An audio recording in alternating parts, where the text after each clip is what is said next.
Existem noites que nunca terminam. Elas apenas se aquietam, se escondem atrás do sol e esperam a sua vez de voltar na forma de memórias. Para mim, essa noite tem data, cheiro e som. Foi em uma sexta-feira de agosto, há mais de 30 anos, quando a lua cheia parecia uma moeda de prata nova, tão brilhante que transformava a escuridão do nosso sítio em um palco de sombras cinzentas. Eu tinha 15 anos e foi a noite em que descobri que os monstros das histórias que minha avó contava não moravam apenas nos livros.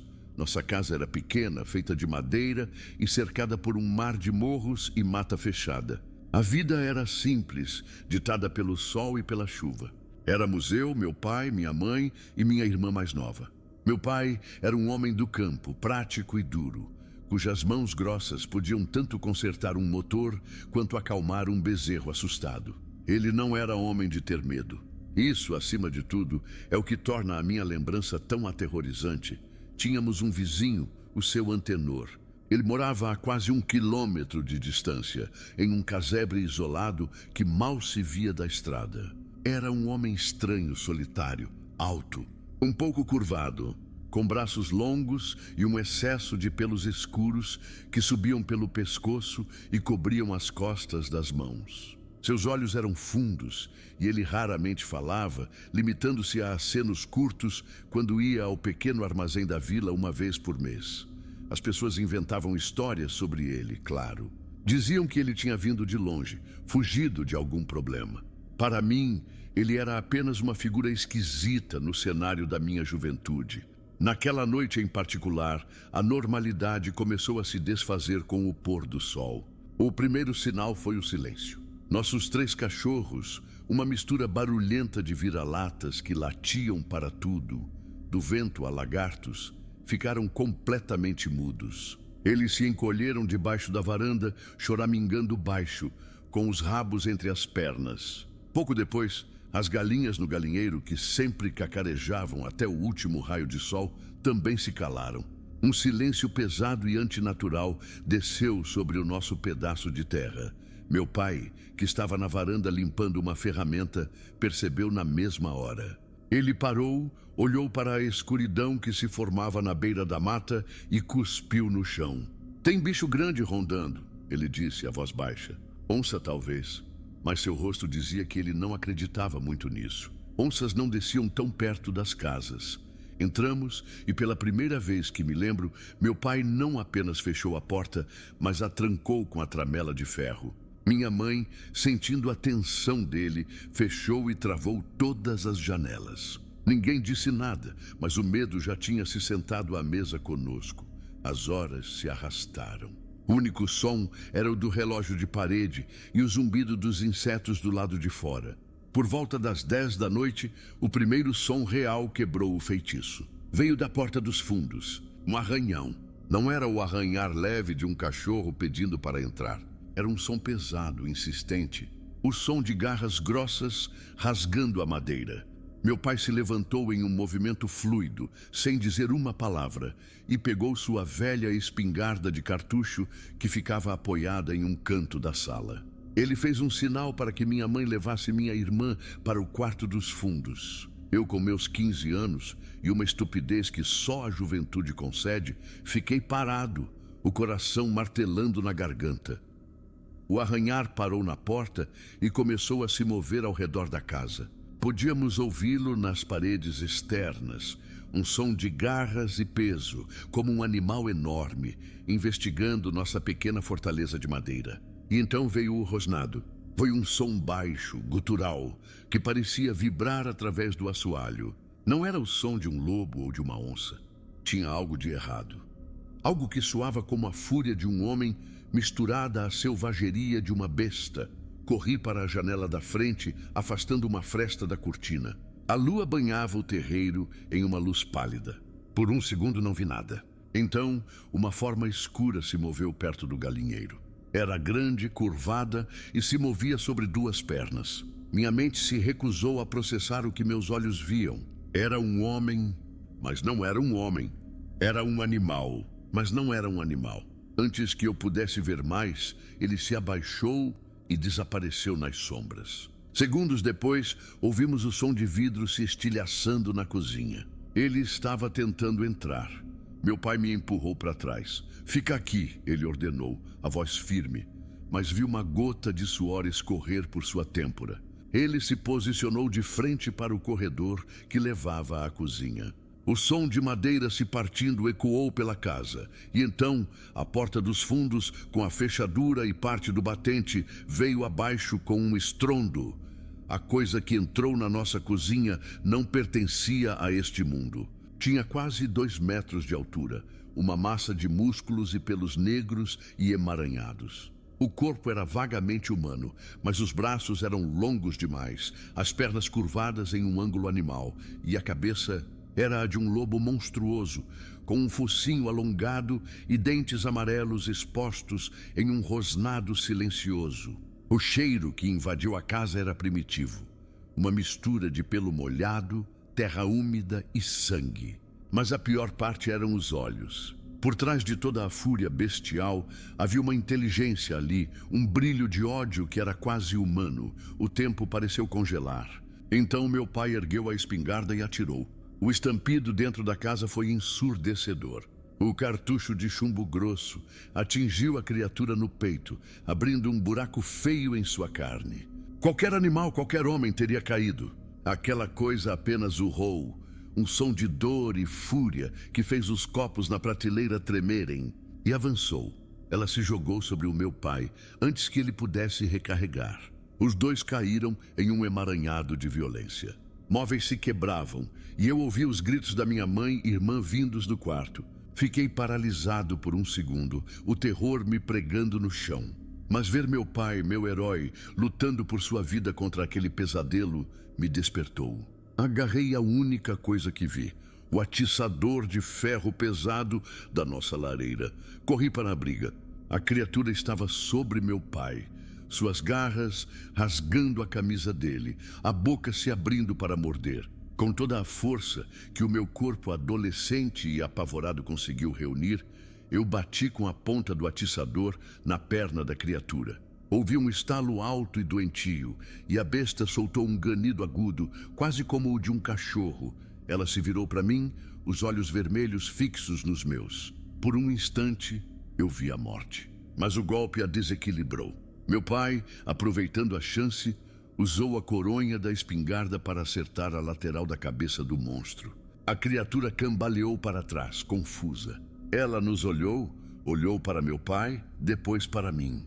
E em seus olhos, por uma fração de segundo, a fúria deu lugar a algo que eu só posso descrever como uma dor confusa, quase humana.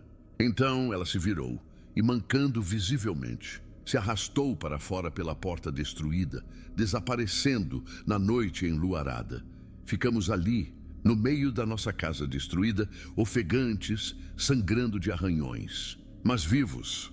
Na manhã seguinte, a luz do sol revelou a extensão do caos. Não chamamos a polícia. O que diríamos? Meu pai apenas disse: "Vamos consertar a porta." A notícia chegou no fim da tarde, trazida por um vizinho que vinha da vila. Seu antenor, o recluso, tinha sido encontrado desmaiado na varanda de seu casebre. Estava muito machucado. O vizinho descreveu os ferimentos com detalhes mórbidos. O ombro direito estava uma massa de carne rasgada, quase como se tivesse levado um tiro a queima-roupa. E a perna esquerda estava quebrada, uma fratura feia e exposta. Parecia até que alguém bateu nele com uma barra de ferro, o homem concluiu.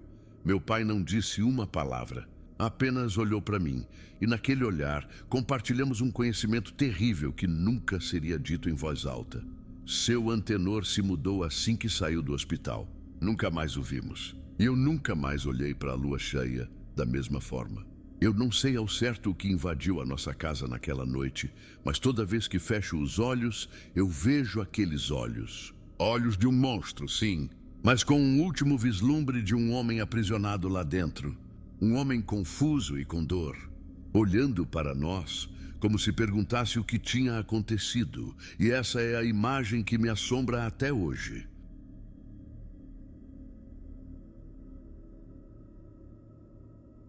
Eu moro no meu apartamento atual há quase 5 anos. É um prédio antigo, daqueles com paredes finas, onde você aprende a conviver com a trilha sonora da vida dos seus vizinhos. Eu ouço a TV do seu Jorge do 71, os passos apressados da moça do 73 de manhã cedo. Eu conheço os sons. Eles fazem parte da rotina, do tecido da normalidade. E é por isso que o que aconteceu naquela noite de terça-feira ainda me perturba tanto. Porque aquele som não pertencia a lugar nenhum. Eu moro no 8º andar, o último andar. Acima de mim, só existe o telhado. Lembro-me disso com uma clareza que me dá arrepios. Era tarde, talvez 2 da manhã. Eu estava na sala, terminando um trabalho no notebook, com a casa em completo silêncio. Foi quando eu ouvi. Foi um grito. E não foi um grito qualquer. Foi um som de puro e absoluto terror. O tipo de som que só sai de alguém que está olhando para o fim da sua existência. Era uma mulher, e o grito foi cortado no meio de forma abrupta e terrível. Meu primeiro instinto foi congelar, o coração disparado no peito. O som tinha sido incrivelmente alto, nítido. E vinha de cima. Essa foi a primeira impossibilidade. Não havia em cima para o som vir. Só o telhado, o céu, as estrelas. Mas o som nem era de um espaço aberto, tinha um eco. O tipo de acústica que se tem dentro de um cômodo, talvez um pouco vazio. O som estava em um lugar. E esse lugar ficava diretamente sobre a minha cabeça. Meu cérebro tentou desesperadamente encontrar uma explicação lógica. Talvez o som tivesse vindo de fora, da rua, e o ângulo o fez parecer que vinha de cima. Mas a janela estava fechada, e o som não teve o abafamento característico de algo vindo de 8 andares abaixo. Tinha sido imediato, presente, no prédio.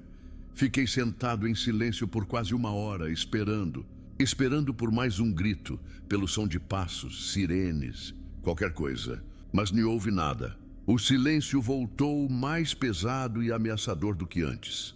Na manhã seguinte, eu estava exausto, mas movido por uma ansiedade febril.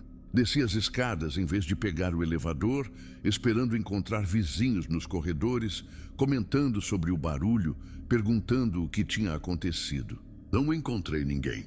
Na portaria, perguntei ao porteiro, seu Valdir, se ele tinha ouvido alguma coisa estranha durante a noite. Ele me olhou com seu jeito sonolento de sempre. Não, seu moço. Noite tranquila, mais tranquila que o normal até. Aquilo me gelou. Como era possível? O grito tinha sido tão alto. As paredes são de papel. Alguém mais tinha que ter ouvido. Mas ninguém ouviu, nem o Sr. Jorge, com quem conversei mais tarde, nem a moça do 73. Para todo o resto do prédio, a noite tinha sido perfeitamente normal. O evento existia apenas na minha memória.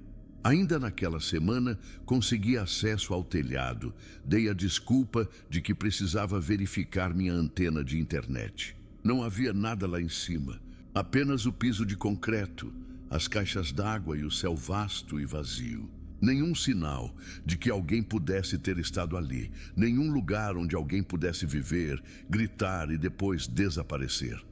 Não havia um apartamento de cima. Já se passaram anos. Eu continuo morando no mesmo lugar.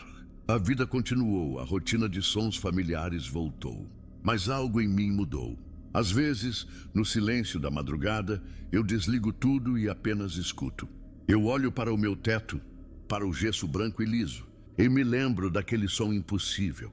O grito de uma mulher vindo de um lugar que não existe. A parte mais assustadora é ter ouvido. É ter sido o único a ouvir. E eu nunca vou saber se ouvi os últimos segundos da vida de alguém ou os primeiros segundos da minha própria loucura.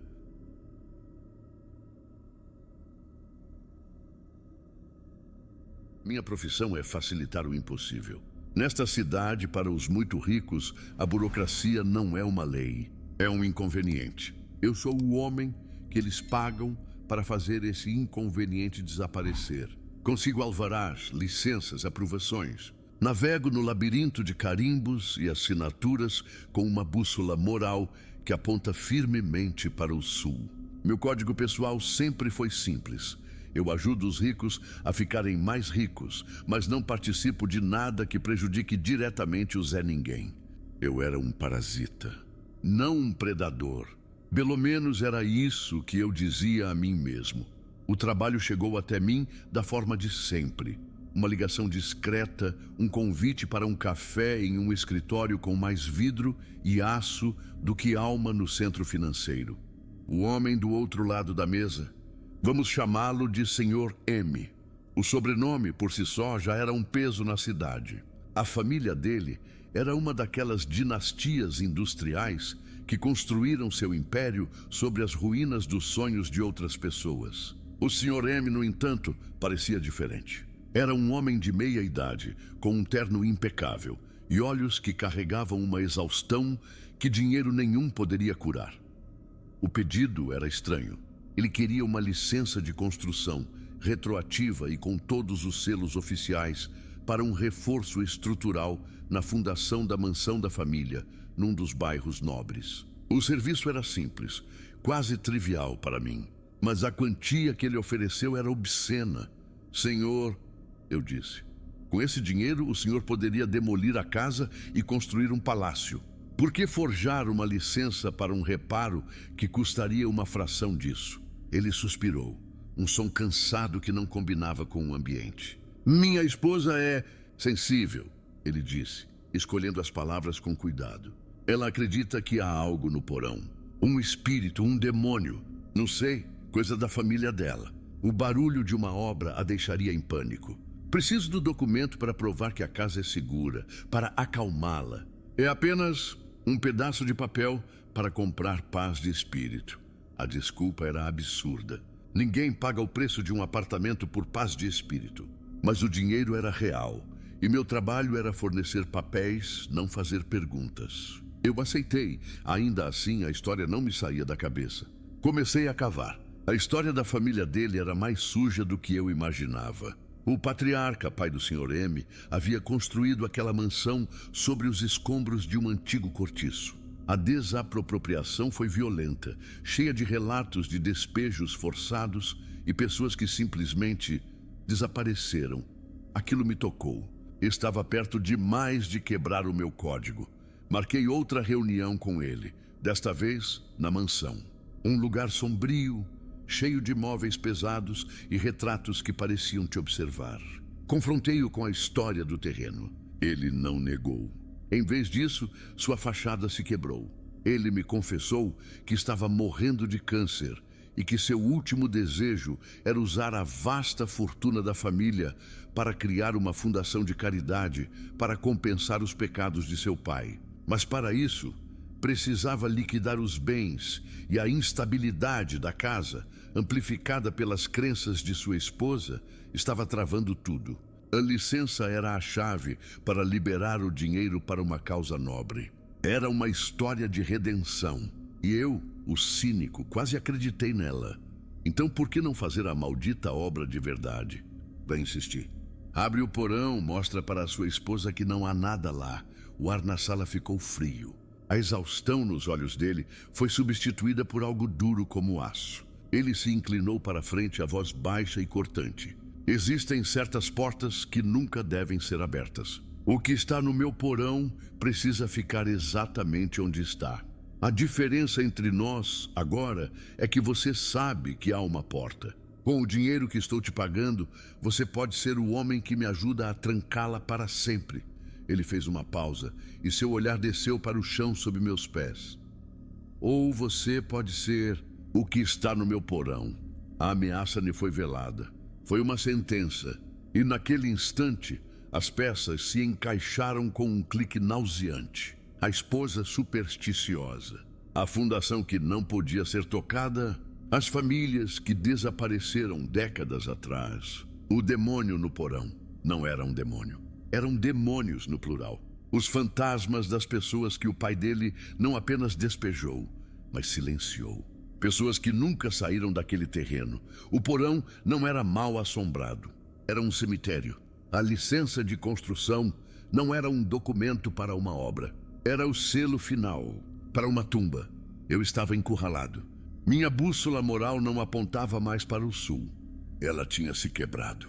Ou que era pior, ajudar a encobrir um massacre ou me juntar às vítimas. Meu código, minhas regras, eram um luxo que eu não podia mais pagar. Eu fiz o trabalho. Acionei meus contatos, untei as mãos certas. E em 2 semanas, a licença fraudulenta com aparência de perfeita legitimidade estava na mesa do Sr. M. O dinheiro foi transferido para a minha conta. Trocamos um último olhar, um entendimento silencioso entre 2 homens condenados. Eu saí daquela casa um homem rico, mas a minha alma estava hipotecada. O Sr. M morreu 6 meses depois. Seu obituário o chamava de filantropo, um redentor do nome de sua família. A fundação que leva seu nome hoje ajuda centenas de pessoas. O mundo vê uma história de redenção. Só eu sei a verdade que está no alicerce de toda aquela caridade. E é por isso que estou contando isso. O dinheiro acabou, mas o tormento não. Eu não ouço vozes, nem vejo fantasmas. A assombração é muito mais íntima. Ele selou o porão, mas abriu uma cova na minha cabeça. Todas as noites eu fecho os olhos e vejo os rostos que nunca conheci. Imagino as vidas que foram encerradas com concreto e silêncio. E agora, a minha memória é o único lugar onde aquelas pessoas ainda estão vivas. E elas não me deixam em paz.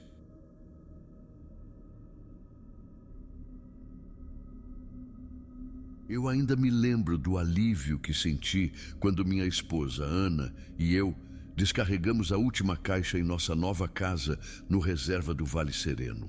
Era tudo o que tínhamos sonhado.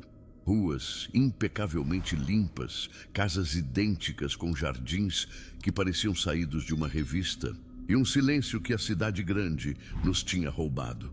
Depois de anos vivendo em apartamentos apertados, ouvindo sirenes e o barulho dos vizinhos através das paredes, o Vale Sereno parecia o paraíso. Era uma promessa de paz, de comunidade, de uma vida adulta finalmente estabelecida. E no início, foi exatamente isso. Nossos vizinhos foram os primeiros a nos dar as boas-vindas. O Sr. Osvaldo, um senhor de sorriso fácil e mãos calejadas de jardinagem, apareceu com uma cesta de vegetais da sua horta. "Bem-vindos ao Vale", ele disse com uma calmaria contagiante. "Vocês chegaram na hora certa. O ensopado da comunidade é no próximo sábado. É a nossa tradição de boas-vindas. Essa foi a primeira vez que ouvi falar do ensopado."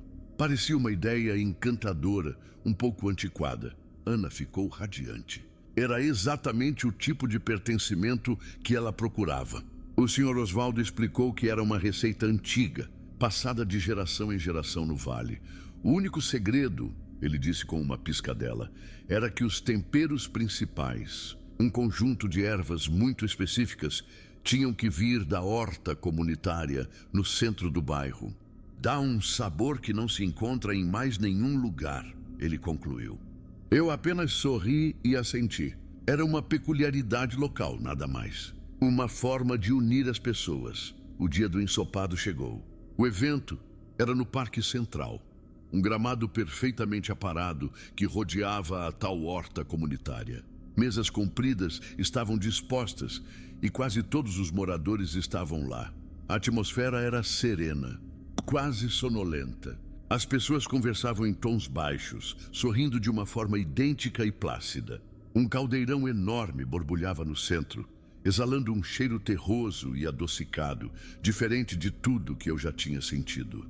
Quando nos servimos, notei a cor escura e rica do caldo e os pequenos pedaços de folhas verdes que eu não reconhecia.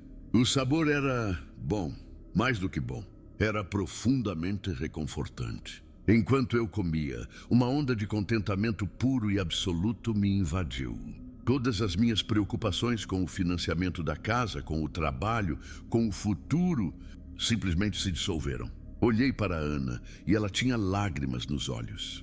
"É aqui", ela sussurrou. "Finalmente estamos em casa." Naquele momento eu concordei de todo o coração. As semanas seguintes foram as mais pacíficas da minha vida.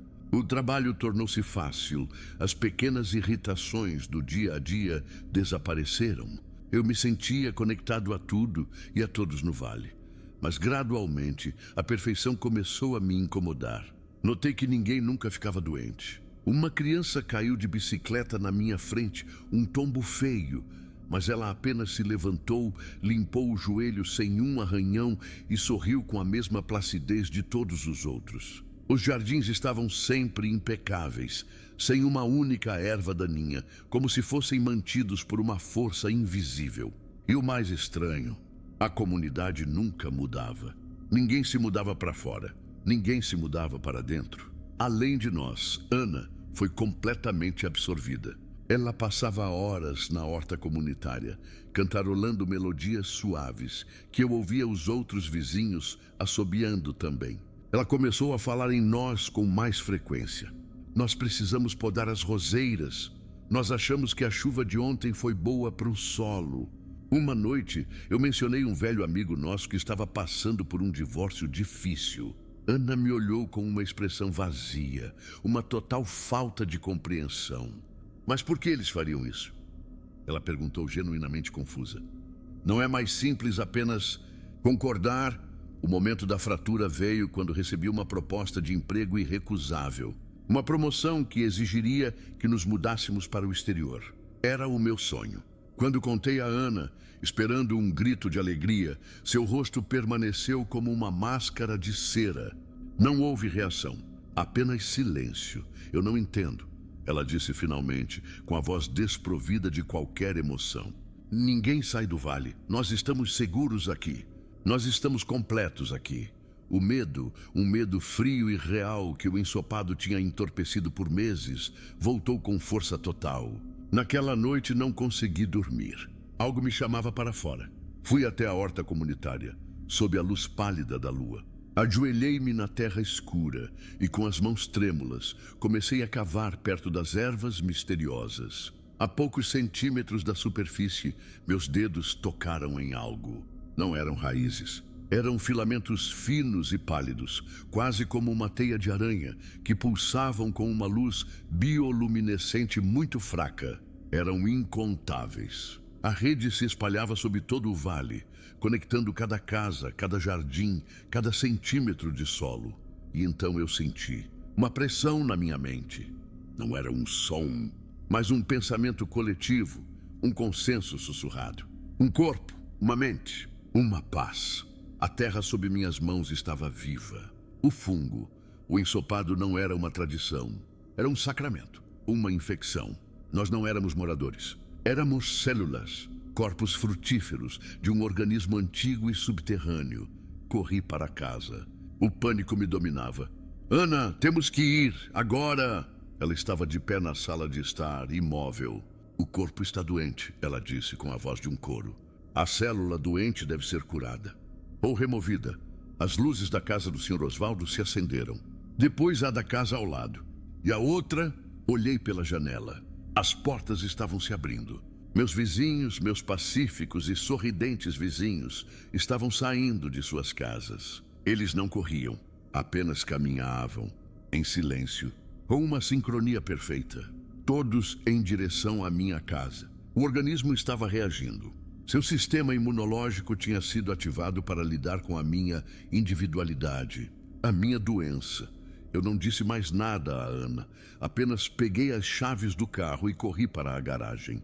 Enquanto eu arrancava pela rua, vi todos eles parados no meu gramado, observando-me em silêncio absoluto. Seus rostos não demonstravam raiva ou ódio, apenas uma calma e terrível certeza. Eles nem me perseguiram. Um corpo não persegue uma célula cancerosa que foi expelida. Ele simplesmente se fecha, se cura e continua. Hoje eu vivo em um apartamento no 20º andar de uma cidade que nunca dorme. Tenho pavor de parques, de jardins, do cheiro de terra molhada. As pessoas me dizem que eu pareço assombrado e acho que estou. Nunca descobri o que aconteceu com o marido da senhora Gable, que decidiu viajar um mês depois que chegamos e nunca mais foi mencionado. Acho que sei a resposta. Ele tentou sair. Às vezes, à noite, eu penso em Ana. Eu a perdi muito antes de fugir do vale. A pior parte não é saber que ela se tornou parte daquela coisa. O pior é a pergunta que me mantém acordado. Será que a parte dela que ainda era ela sentiu a minha falta? Ou a consciência que a absorveu apenas registrou a minha ausência como um pequeno e insignificante erro no sistema, antes de voltar à sua paz perfeita e imutável? Essa é uma resposta que eu nunca terei.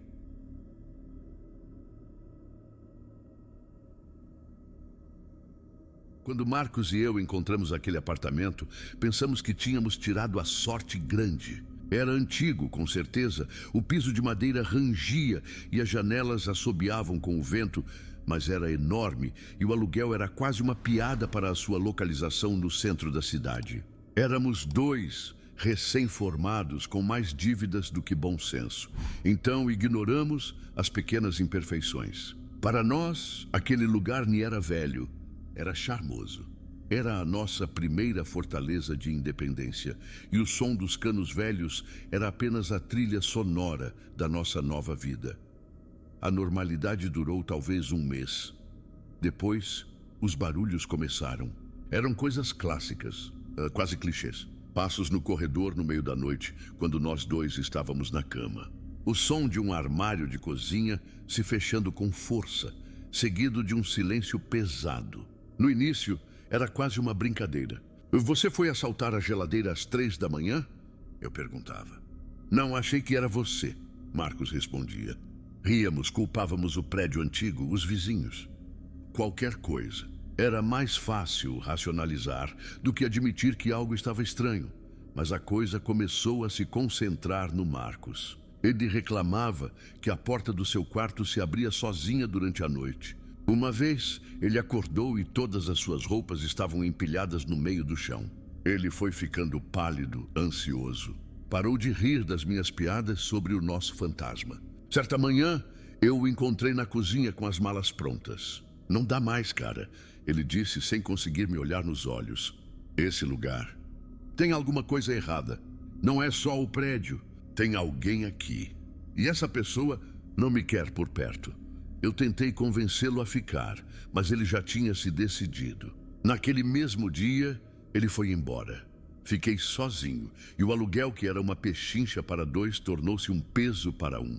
Mas mais do que isso, o silêncio que Marcos deixou para trás foi rapidamente preenchido.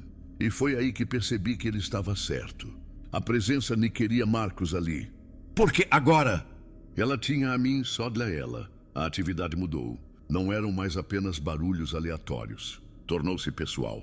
Um cheiro forte começou a aparecer no meu quarto. Uma mistura enjoativa de perfume floral barato com algo vagamente podre, como flores esquecidas num vaso por semanas. Eu arejava o quarto, procurava a fonte, mas o cheiro vinha e ia como queria. Uma presença invisível e sufocante. Às vezes, quando estava quase dormindo, eu ouvia um sussurro. Um som sibilante perto do meu ouvido, mas nunca conseguia entender as palavras. Era como ter um colega de quarto tóxico e invisível que fazia de tudo para me deixar no limite. Então, o pesadelo começou. Era sempre o mesmo. Eu estava no banheiro, olhando para o meu próprio reflexo no espelho. Minha expressão estava calma, vazia. Na minha mão, eu segurava um caco de vidro do espelho quebrado. E com uma lentidão metódica, eu riscava símbolos sem sentido na pele do meu peito. Não doía, eu apenas observava como um passageiro no meu próprio corpo. Eu sempre acordava com o coração martelando, ofegante, e corria para o banheiro para verificar meu peito, aterrorizado com o que poderia encontrar. A pele estava sempre intacta. A assombração não estava mais apenas no apartamento. Estava tentando entrar na minha cabeça. O ponto de ruptura aconteceu numa terça-feira chuvosa. Eu estava exausto, mental e fisicamente, tentando me distrair com uma TV antiga que mal funcionava. O canal mudou sozinho para estática pura. Eu peguei o controle, mas nada aconteceu. Então, no meio do chiado, letras começaram a se formar lentamente, como se alguém estivesse digitando. Fica. Meu sangue gelou. Em pânico, levantei-me e arranquei o cabo da tomada. A tela deveria ter se apagado, mas não o fez. Continuou acesa, brilhando com a estática e a palavra solitária. E então, o pior aconteceu. Ouvi um som mecânico, claro e distinto, vindo da própria TV. Era o som de uma bandeja de DVD se abrindo. Click-vrr! O problema era que aquela TV não tinha um aparelho de DVD. Era um modelo antigo, um caixote pesado, sem nenhuma entrada ou leitor. Aquele som impossível quebrou a minha negação para sempre. Aquilo não era um eco do passado ou uma energia residual. Era inteligente. Estava interagindo comigo. Estava me mostrando que podia manipular a realidade ao meu redor de formas que eu não podia compreender. Não era uma assombração. Era um predador psicológico e o apartamento era o seu território de caça. A palavra na tela não era um pedido, era uma ordem. Eu não pensei duas vezes. Larguei tudo. Peguei minha carteira, meu celular e minhas chaves e corri para a porta. Quando a fechei atrás de mim, ouvi um estrondo violento vindo de dentro. O som de vidro se quebrando, seguido por um grito agudo e furioso que não era nem um pouco humano. Era um som de pura frustração. Eu nunca mais voltei. Abandonei meus móveis, minhas roupas, minhas fotos, tudo. Dormi no sofá de amigos por um mês até encontrar um lugar novo, um prédio moderno e sem alma, que era exatamente o que eu precisava. Faz anos que isso aconteceu. Eu me convenci de que acabou. Mas às vezes, quando estou sozinho e a casa está em silêncio, eu ouço o que parece ser um passo leve no corredor. E em raras ocasiões, por um segundo fugaz, eu sinto aquele cheiro no ar. Perfume barato e podridão. Nunca encontrei uma explicação para o que havia naquele apartamento. Mas deixei para trás mais do que apenas os meus pertences. Deixei uma parte da minha sanidade, e a pior parte é a dúvida que me assalta nas noites mais escuras. Eu realmente consegui escapar? Ou uma parte daquele colega de quarto abusivo se apegou a mim e se recusa a ir embora?